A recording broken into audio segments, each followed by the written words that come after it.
You are at an interview for your dream job, and the interviewer asks, "What are your hobbies?" A very common question that's supposed to be easy to answer, yet you end up wondering if you even have any hobbies in the first place. Although not practiced by everyone, hobbies are integral for stress relief and self-care. It's not only a fun break from your monotonous work life, but also a way to learn new skills. If you think of yourself as someone who has many hobbies, but can't even find the time to pursue even one any given day, it could be because of your tight 9-to-5 routine, or you spent time doing something else, or worse, procrastinating. Believe it or not, you can be the busiest person in the whole wide world and still have some time to devote to a hobby.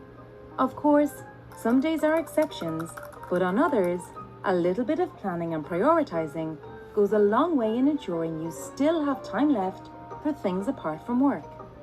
Here are some of the go-to tips for achieving a healthy balance between work and hobbies. Number 9, note it down. Make a list of activities you enjoy and don't be afraid to go overboard.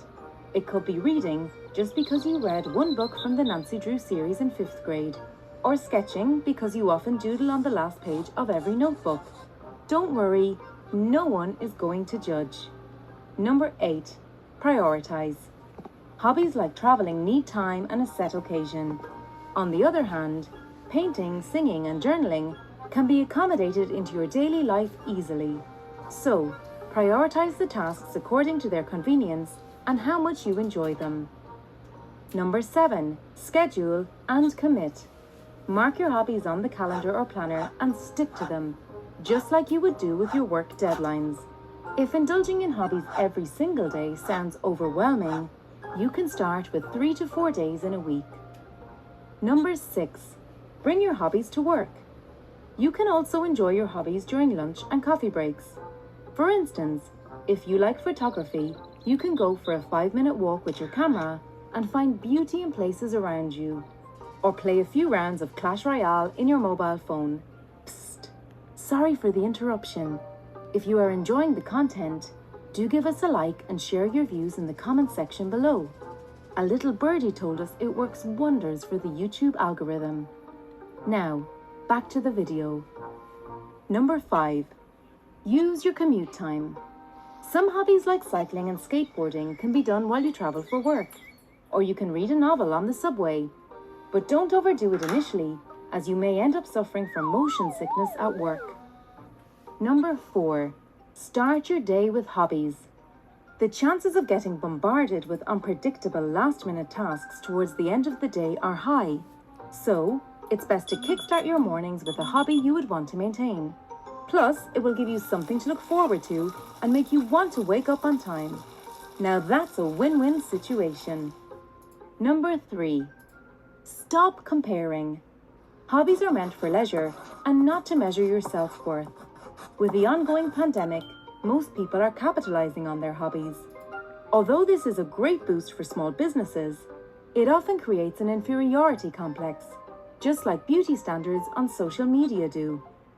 Remember, just because another person is more skilled at what you do does not affect your growth. Life is not a competition, at least not all the time. So don't compare your skills with others and keep going at your own pace. Number 2, something is better than nothing. As I mentioned earlier, indulging in your hobby every day might be close to impossible, especially if you're aiming at an hour of jogging, dancing, and so on. Don't worry if you're short of time. Instead of sketching a landscape, simply doodle for 10 to 15 minutes. Remember, little efforts count, so keep going. Number 1, celebrate. Whether big or small, accomplishments call for celebrations. So, go ahead and reward yourself. It could be gifting yourself a new set of paintbrushes, or a cup of coffee from your favorite coffee joint, or just use your hobby as a reward for achieving work goals. After all, what's more refreshing than a yoga class after a hectic presentation? And that's all we've got for you today. Give yourself some time to let your hobbies transform into daily habits. Go slow, but don't give up. After all, hobbies are what will keep your creative juices flowing.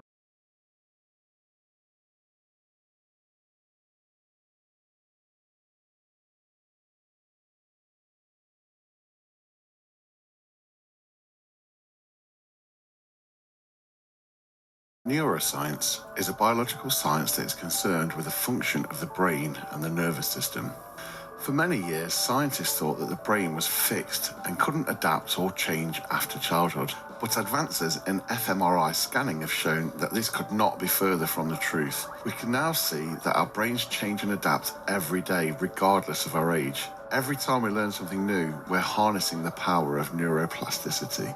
Neuroscientists believe we have over 100 billion neurons in our brain, each capable of connecting to tens of thousands of others.